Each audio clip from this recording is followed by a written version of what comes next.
Al-Quran memuat dari cerita rakyat kuno Yahudi dan Kristen. Beberapa di antaranya cerita dari rakyat Persia. Dan sayangnya cerita-cerita tersebut hanya dongeng seperti Maling Kundang dan Tangkuban Perahu yang kita kenal sejak kecil di Indonesia ini. Nah, pertama Bapak Ibu, cerita mengenai penduduk desa yang diubah menjadi kera karena mereka melanggar Sabat dan melakukan kegiatan memancing.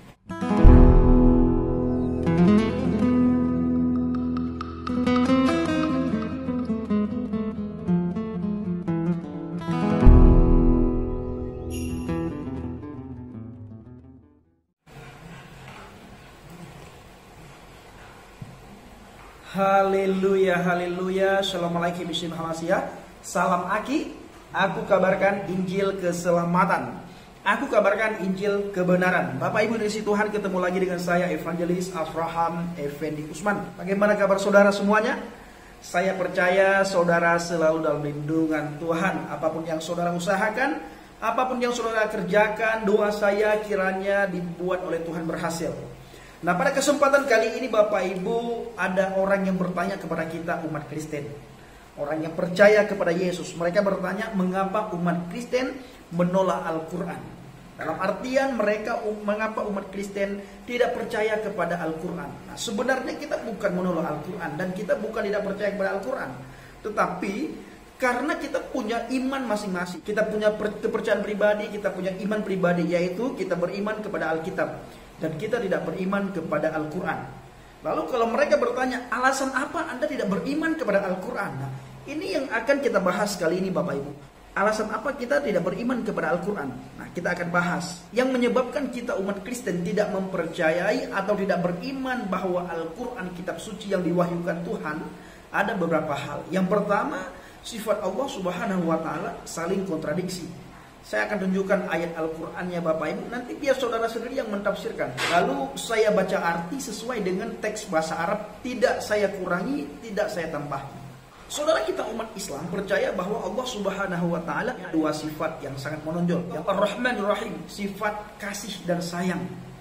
Makna Maha Penyayang adalah Tuhan yang penuh belas kasihan, yang memberikan pengampunan terhadap seorang yang berlaku salah.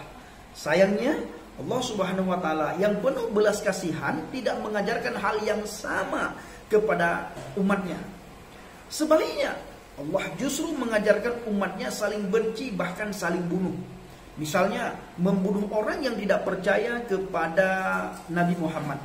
Dalam Quran surat Al-Baqarah ayat 191, dan bunuhlah mereka di mana kamu temui mereka, dan usirlah mereka dari mana mereka telah mengusir kamu. Dan fitnah itu lebih kejam daripada pembunuhan. Dan janganlah kamu perangi mereka di Masjidil Haram, kecuali jika mereka memerangi kamu di tempat itu. Jika mereka memerangi kamu, maka perangilah mereka. Demikianlah balasan bagi orang-orang kafir, Bapak Ibu. Yang selanjutnya Bapak Ibu, dalam Al-Quran surat At-Taubah ayat yang kelima, saya akan bacakan. Artinya, apabila telah habis bulan-bulan haram, maka perangilah orang-orang musyrik di mana saja kamu temui. Tangkaplah dan kepunglah mereka, dan awasilah di tempat pengintaian. Jika mereka bertobat dan melaksanakan sholat serta menunaikan zakat, maka berilah kebebasan kepada mereka. Sungguh Allah Maha Pengampun dan Maha Penyayang. Nah, yang selanjutnya Bapak Ibu, berperang melawan non-muslim. Surat Al-Anfal ayat 65, saya akan bacakan. Artinya, wahai Nabi dalam kurung Muhammad, kobarkanlah semangat para mukmin untuk berperang. Jika ada 20 orang yang sabar di antara kamu, niscaya mereka dapat mengalahkan 200 orang musuh. Dan jika ada 100 orang yang sabar di antara kamu, niscaya mereka dapat mengalahkan 1000 orang kafir. Karena orang-orang kafir itu adalah kaum yang tidak mengerti. Suami berhak memukul istri. Al-Quran surat An-Nisa ayat 34. Artinya laki-laki dalam kurung suami itu pelindung bagi perempuan, istri. Karena Allah melebihkan sebagian mereka laki-laki atas sebagian yang lain, perempuan. Dan karena mereka dalam kurung laki-laki telah memberikan nafkah dari hartanya.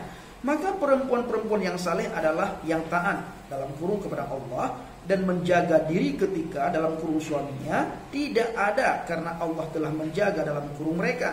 Perempuan-perempuan yang kamu khawatirkan akan nuyus, hendaklah kamu beri nasihat kepada mereka. Tinggalkanlah mereka di tempat tidur dalam kurung pisah ranjang. Dan kalau perlu, pukullah mereka. Tetapi jika mereka menaatimu, maka janganlah kamu mencari-cari alasan untuk menyusahkannya. Sungguh Allah Maha Tinggi, Maha Besar. Nah, arti daripada nusyus Bapak Ibu, seorang istri yang tidak taat kepada suami. Contohnya, ketika suaminya tidak ada, istri keluar rumah tanpa izin daripada suami. Nah, itu dikatakan dengan nusyus. Maka istri-istri seperti ini itu harus dipukul. Kalau kita melihat tafsir, nanti saudara bisa melihat tafsir arti daripada nusyus itu sendiri apa. Jadi Bapak Ibu, dengan adanya kontradiksi dengan adanya kontradiksi antara sifat Tuhan dengan ajaran Al-Quran, wajar bukan jika non-muslim, khususnya umat Kristen, tidak percaya bahwa Al-Quran itu wahyu Tuhan. Yang kedua Bapak Ibu, Al-Quran memuat dari cerita rakyat kuno Yahudi dan Kristen. Beberapa di antaranya cerita dari rakyat Persia. Dan sayangnya cerita-cerita tersebut hanya dongeng seperti Maling Kundang dan Tangkuban Perahu yang kita kenal sejak kecil di Indonesia ini. Nah, pertama Bapak Ibu, cerita mengenai penduduk desa yang diubah menjadi kera karena mereka melanggar Sabat dan melakukan kegiatan memancing. Saya akan membacakan ayatnya di dalam surat Al-Baqarah ayat 65. Walaqad alimtumul ladzina i'tadaw minkum fis sabati fakulna lahum kunu kirdatan khasiin. Artinya, dan sungguh kamu telah mengetahui orang-orang yang melakukan pelanggaran di antara kamu pada hari Sabat. Lalu kami katakan kepada mereka, jadilah kamu kera yang hina. Yang kedua Bapak Ibu, Al-Quran surat Al-A'raf ayat 163, saya akan bacakan. Was'alhum 'anil qaryatil lati kanat hadiratal bahri idh ya'duna fis sabati idza ta'tihim hitanuhum yawma sabatihim syurra'u wa yawma la yasbitun la ta'tihim kadzalika nabaluhum bima kanu yafsukun. Artinya, dan tanyakanlah kepada Bani Israel tentang negeri yang terletak di dekat laut ketika mereka melanggar aturan pada hari Sabtu. Dalam kurung, yaitu ketika datang kepada mereka ikan-ikan yang berada di sekitar mereka terapung-apung di permukaan air. Padahal pada hari-hari yang bukan Sabat, ikan-ikan itu tidak datang kepada mereka. Demikianlah kami menguji mereka disebabkan mereka terlalu fasik. Surat Al-A'raf ayat 163 sampai dengan 166. Saya baca hanya ayat 163. Jadi Bapak Ibu, cerita ini merupakan legenda terkenal pada masa Nabi Muhammad. Yang kedua, cerita mengenai Yeshua HaMasyiah pada masa kecil membuat burung dari tanah liat lalu menjadikannya hidup. Dalam Al-Quran surat Ali Imran ayat 49 Bapak Ibu, saya akan bacakan. Dan sebagai rasul kepada Bani Israel, dalam kurung dia berkata, aku telah datang kepada kamu dengan sebuah tanda dalam kurung mukjizat dari Tuhanmu, yaitu aku membuatkan bagimu dalam kurung sesuatu dari tanah berbentuk seperti burung. Lalu aku meniupnya, maka ia menjadi seekor burung dengan izin Allah. Dan aku menyembuhkan orang yang buta sejak dari lahir dan orang yang berpenyakit kusta. Dan aku menghidupkan orang mati dengan izin Allah.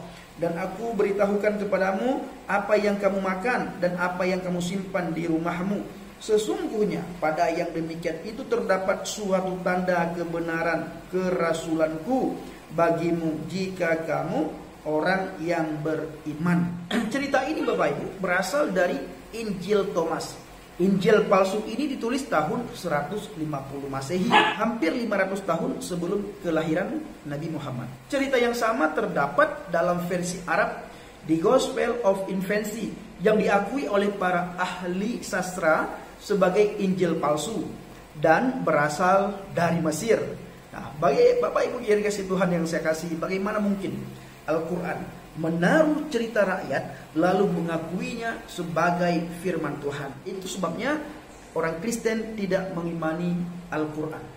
Yang ketiga Bapak Ibu, surat Al-Jin. Khususnya surat Al-Jin ayat 6 yang mengajarkan bahwa manusia boleh atau dapat meminta pertolongan dan perlindungan kepada jin-jin yang soleh atau mukmin. Saya akan bacakan ayatnya.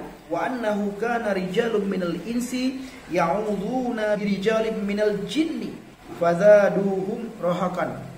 Artinya, dan sesungguhnya ada beberapa orang laki-laki dari kalangan manusia yang meminta perlindungan kepada beberapa laki-laki dari jin. Tetapi mereka dalam kurung jin menjadikan mereka dalam kurung manusia bertambah sesat. Nah, ayat yang lain menceritakan saat Nabi Muhammad sedang sholat, Nabi Muhammad dikerumuni oleh banyak jin-jin. Bapak Ibu dikasihi Tuhan, kitab Injil menegaskan bahwa iblis adalah bapa segala dusta. Dalam Injil Yohanes pasal 8 ayat 44 di situ dikatakan, kamu berasal dari bapakmu si iblis dan kamu ingin melakukan hasrat-hasrat bapakmu. Ia adalah pembunuh manusia sejak semula dan dia tidak berdiri dalam kebenaran karena kebenaran tidak ada di dalam dia.